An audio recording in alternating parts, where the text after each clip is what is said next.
Good morning mga kabarangay. Ayan. Welcome muli sa Altoveros TV. Alam niyo yung video na mapapanood niyo po dito ay i-post na i-upload ko na po dito sa YouTube 4 years ago, pandemic pa noon. Tungkol po ito sa yung mga activities na nakapagpabata sa bahay at saka yung tungkol sa pagluluto ng special puto with love.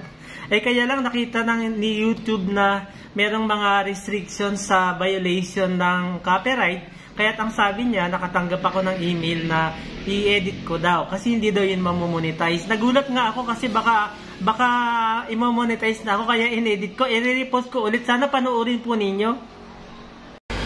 Good morning, Mambugan. Antipolo City, Luzon, Visayas, Mindanao, Pilipinas, at buong mundo.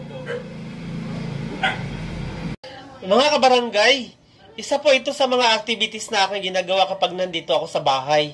Paglilinis ng aquarium. Maliit lang yung aquarium na yan, 10 gallons. At mga simpleng mga isda lang yan. Pero nakakapagbigay ng kasiyahan kapag pinagmamasdan sila. Gusto ko kasi madami akong ginagawa kapag nandito ako sa bahay. At mamaya pagtapos paglinis ng aquarium, magluluto naman ako ng special puto para sa aming merienda ng aking pamilya. Kaya dapat tapusin po ninyo ang video ito dahil madami kayong matututunang mga magagandang aral.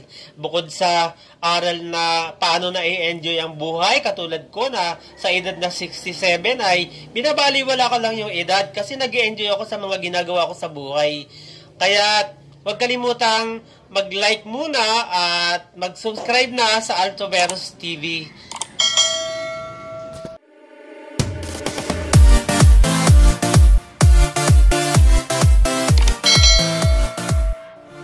Ayan, yun pong dumi ay isa-siphon natin. Yan, yung mga dumi ng mga isda, sisip-sipin ng hose. Pagkatapos, sasahurin doon sa balde na yon. Nasasayang, pagkatapos yung mga latak na dumi ng isda ay pandilig sa halaman, nakakataba po siya ng...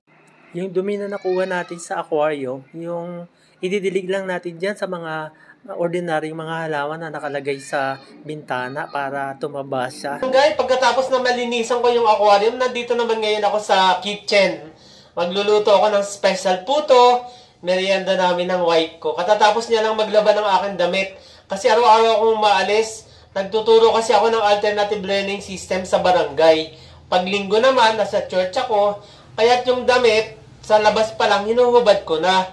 Kasi mahirap ipasok sa bahay, baka may virus.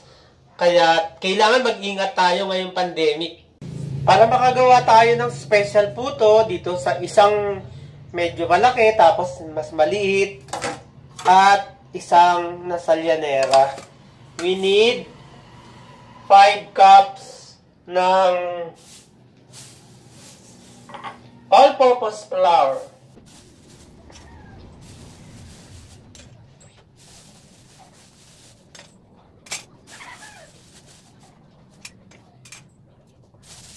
Tatlong kutsarang baking powder. Punong-puno dapat. Punong-puno. 2 cups of brown sugar. Pwede rin white kung gusto. Tapos, hahaluin sa bago lagyan ng milk at saka ng margarine. Dapat halong-halo. Pagkatapos na maihalo na natin yung dry ingredients, siyempre, merong 3 eggs.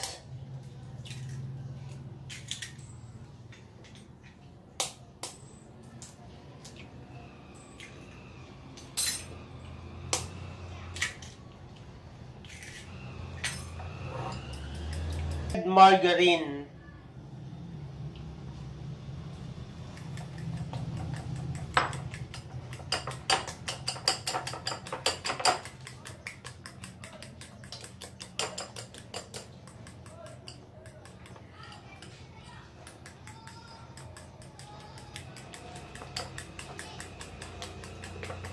Pagkatapos, yung 1½ cup ng evaporated milk.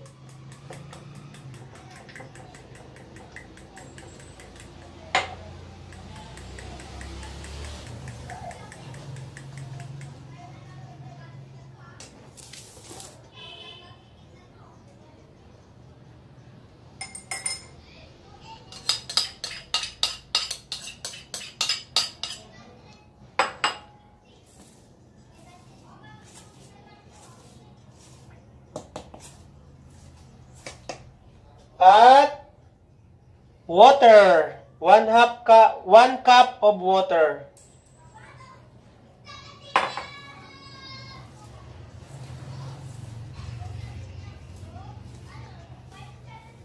Halo lang ng halo hanggang pumantay yung water sa lahat ng mixture ng ating all-purpose flour. Gamit ang tissue paper, pahiran natin ng margarine. Pagkatapos mahalo, ibubuhos na natin sa mga lanera. Ayan, ang ganda ng mixture kasi walang natitirang hindi nahalo. Halong-halo lahat. Ang galing ng naghahalo. Yan po mga kabarangay, after 10 to 15 minutes, mapapansin natin bumubuka yung ating puto. Para malaman natin kung luto na yan, kailangan tusukin natin ng tinidor. Kapag wala nang sumasama, ibig sabihin luto na yan.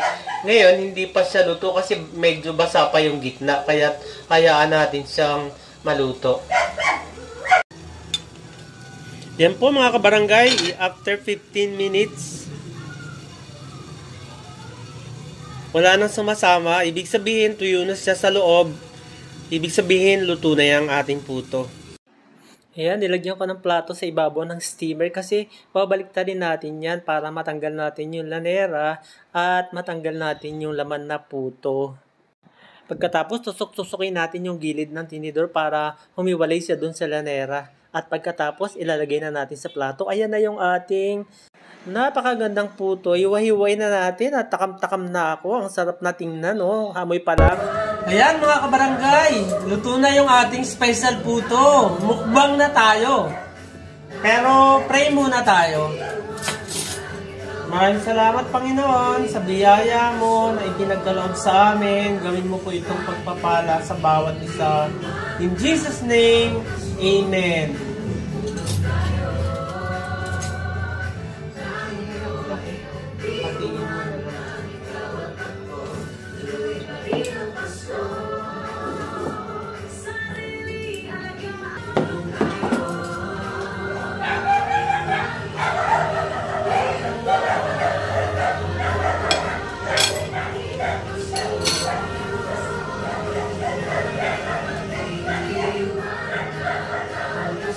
Harap!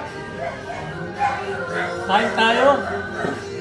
Maraming salamat po sa inyong panonood. Kung hindi pa po kayo nakapag-subscribe sa Altoveros TV, please subscribe. Huwag kalimutan na i-click ang notification bell.